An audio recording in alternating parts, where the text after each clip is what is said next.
இனிய மாலை வணக்கம் அன்புக்குரிய மாணவர்களே. இன்றைக்கி ஒரு அற்புதமான குறள் பார்க்கலாம்.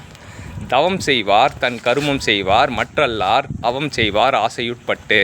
தவம் செய்வார் தன் கருமம் செய்வார் மற்றல்லார் அவம் செய்வார் ஆசையுட்பட்டு. இந்த குறளுக்கான விளக்கம் என்னென்னா, தவம் செய்வாங்க யார் அப்படின்னா, தவம் செய்கிறவங்க தான் தன்னோட கடமையை சரிவர செய்வாங்க அப்படின்றார். யார் பெருமுயற்சியோடு இருக்காங்களோ அவங்க தன் கடமைகளை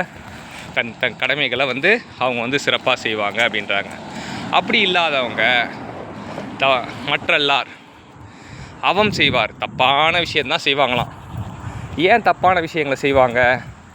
ஏன்னா அவங்க ஆசையினால் அந்த தப்பான விஷயங்கள்லாம் செய்வாங்க. அவம் செய்வார், தேவையில்லாத விஷயத்தை தான் செய்வாங்க அப்படின்றாரு. தவம் செய்கிறவங்க அப்படின்னு பார்த்திங்கன்னா யார் அப்படின்னா, தன்னோட கடமையை செய்கிறவங்க, தவம் செய்கிறவங்களுக்கு ஒப்பானவங்க. தப்பான விஷயங்கள், தேவையில்லாத விஷயத்தை அவங்க செய்கிறேன் யார் அப்படின்னா, ஆசை அதிகமாக கொண்டு தேவையில்லாத விஷயத்த செய்கிறவங்க அவம் செய்வார் அப்படின்வார். எனவே அன்புக்குரிய மாணவர்களே, நம்ம தவத்தை தான் வாழ்க்கையில் செய்யணுமே தவிர அவத்தை செய்யக்கூடாது. தவம்னா மேலான விஷயம், அவம்னா தேவையில்லாத விஷயம். வாழ்த்துக்கள் சாம்பியன்ஸ்.